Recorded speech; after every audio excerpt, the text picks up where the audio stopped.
Hello students, welcome to class. Today is our fifth chapter, electrolysis. Okay, so let's start now. Electrolysis. First of all, you have to understand what is the definition of electrolysis. Okay, so electrolysis is the decomposition. It is the decomposition. Decomposition means breakdown. Okay, decomposition or breakdown. Decomposition of electrolytes. Okay, now we will study it later. What is an electrolyte? Deposition of electrolyte when electric current is passed. Electric current. Okay, in this electrolyte we have to pass an electric current. Okay, then what will happen? The electrolyte will break down, it will decompose in the cations and the anions. Okay, and then discharge will happen, a discharge of these cations and anions at electrodes, at their respective electrodes. Respective electrode means the cations are always discharged at the cathode and anions always discharged at the anode. Okay, I hope you get it.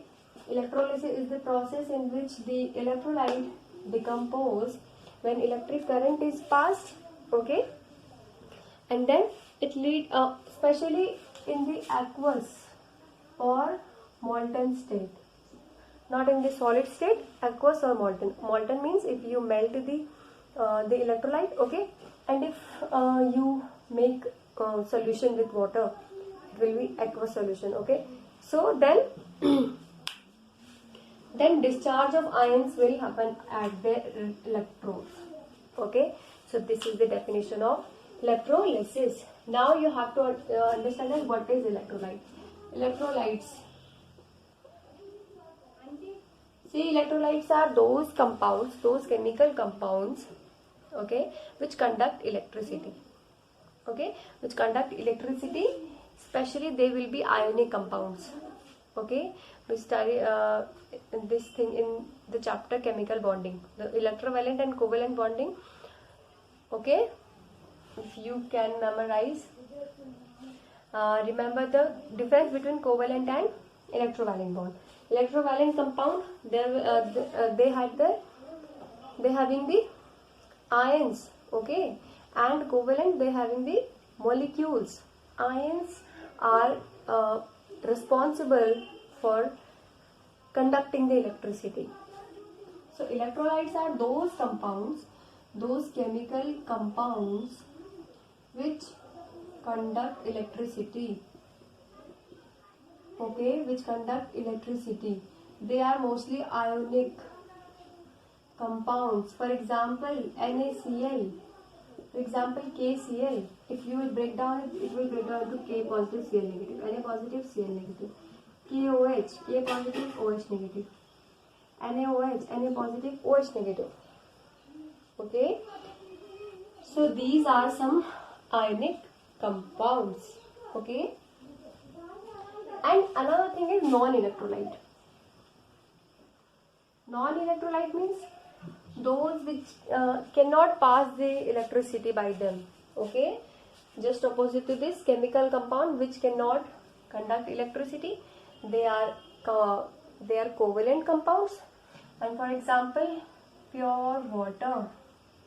You know very well, pure water, it does not contain any kind of minerals, any kind of salts. Okay, so pure water, kerosene, sugar solution, and glucose, these all are non-electrolytes. Okay,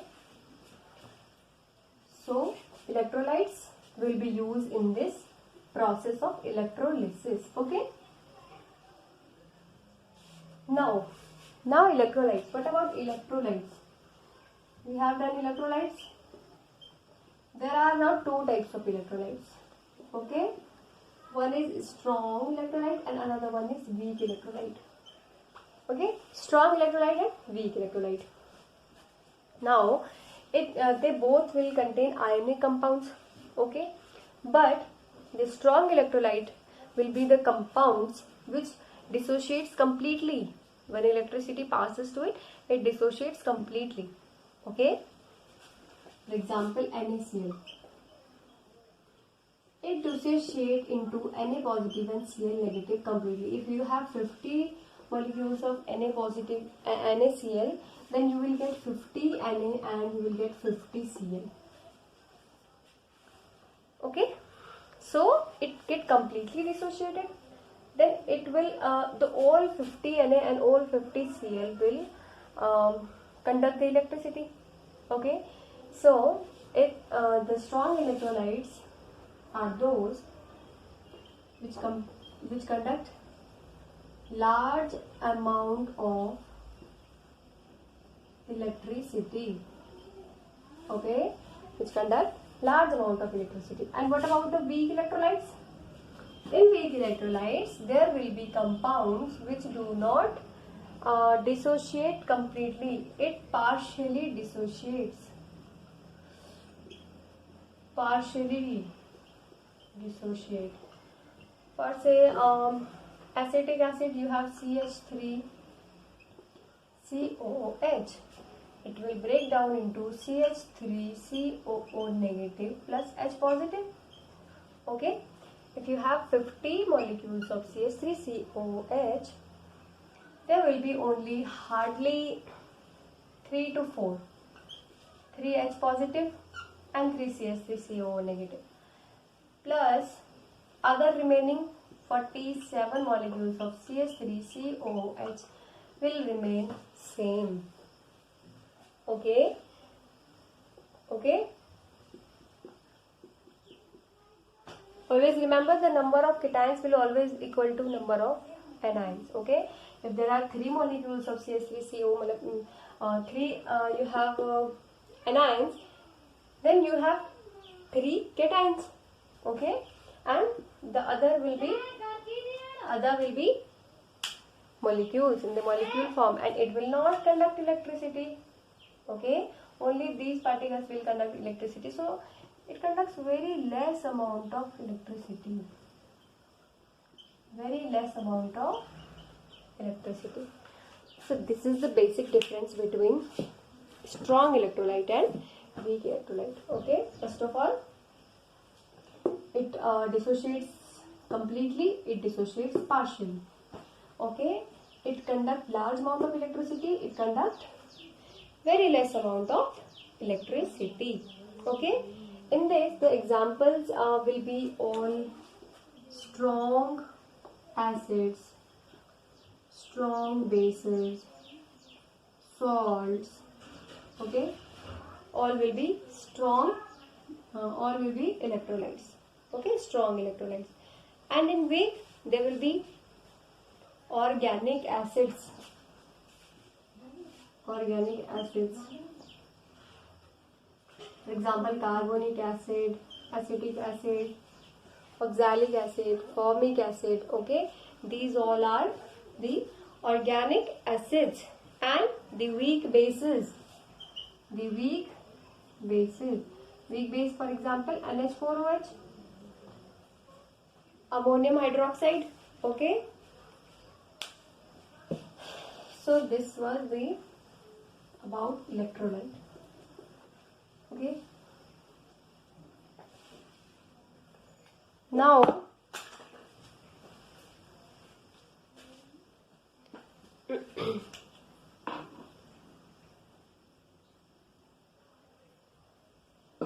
now there is another topic, that is electrolytic cell.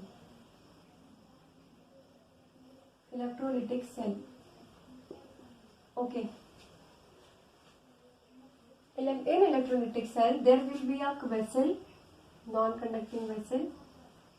It should be unreactive. Okay, you can use silica crucible, you can use glass apparatus. Okay, so this will be a first of all one vessel. Another thing you have to use is electrolyte. You have to use the electrolyte. Okay, Next, you have to use the electrodes.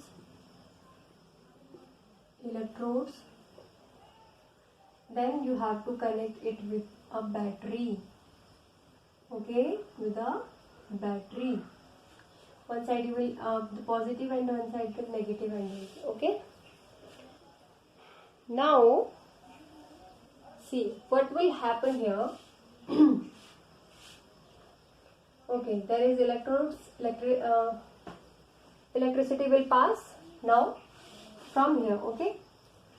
So this is the electrolytic cell. Okay, this is the electrolytic cell. Now you have to understand about these things. The basic, very important, electrodes. Electrodes means those rods which conduct electricity. They will call electrodes. Okay, electrodes are of two types. One is cathode and another one is anode. Okay, now see, cathode and anode. Cathode always attract the cations. Okay, see, it always attract cations, so that's why cations are always positive, but positive will always attract it towards negative. So cathode is negative electrode, and anode attracts anions. Anions are negative, so it will attract it towards positive. So anode is positive electrode. Okay, anode is positive. If it is anode and it is cathode, so this is negative electrode, this is positive electrode. Now the positive electrode will always connect it towards the negative terminal of battery, and the negative cathode, negative electrode is connected with the positive terminal of the battery. Okay. Now whatever there will be any electrolyte, it will dissociate. It will dissociate into cations and anions. Then the cations will migrate towards the cathode, and anions will migrate towards the anode. Okay. For example, you have NaCl. When you pass the electricity, it will break down into Na positive and Cl negative. Okay. Now, see, Na positive are the cations. Cations will migrate towards the cathode, and Cl negative will migrate towards the anode. Okay, you can remember it by Cc. Cathodes will always attract cations. Here Aa. Anions will always migrate towards the anode. Okay, so these are the two types of electrodes. Okay, see, this one is also called oxidizing electrode. Oxidizing electrode. Why? And this is also called reducing electrode. See why it is called so? Because anode always attract the anions. Anions, for say Cl negative, anions are electron rich species. Electron rich, they have extra electrons. So when it will discharge means to finish the charge. Okay, to vanish this charge. Okay, so to get neutral, this is electron rich. It will transfer to anode. What will it do? Cl negative, it having extra electron, we will take one electron from this. Okay, so it will become chlorine, a neutral atom, and you know very well it is losing an electron, so it is called oxidation. Oxidation is loss of electron. Here we lost one electron, so here oxidation is okay, oxidation is done here. So that's why anode is called the oxidizing electrode. Now come to cathode. Cathode will be reducing. Why? Because if you see, Na comes to the cathode, so it is electron deficient species. All cations are electron deficient species because they already donated their electrons. Okay, so they become electron deficient. Now they want to become neutral, so they have to gain one electron to become neutral. Okay, so now we have to give one electron to this sodium, then it will become Na, the neutral. And here you see we get one electron, we gain one electron, so reduction is gain of electron. So that's why on cathode always reduction will be, and on anode always the oxidation will be happen. Okay, there will be oxidation always.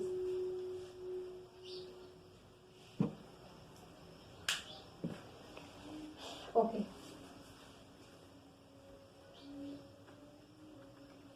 now cation anion you know very well. Cations are the positive, these are the positive. The positive ions are called cations and the negative ions are called anions. Okay, an electrovalent compounds always dissociates into the cation and anion. Okay, the positive one will be the cation and the negative one will be the anion. Okay, so okay.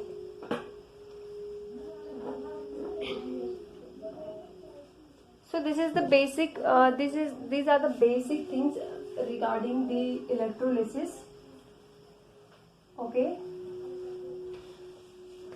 In next session we will study about the mechanism of electrolysis. Okay, how it happens. Okay.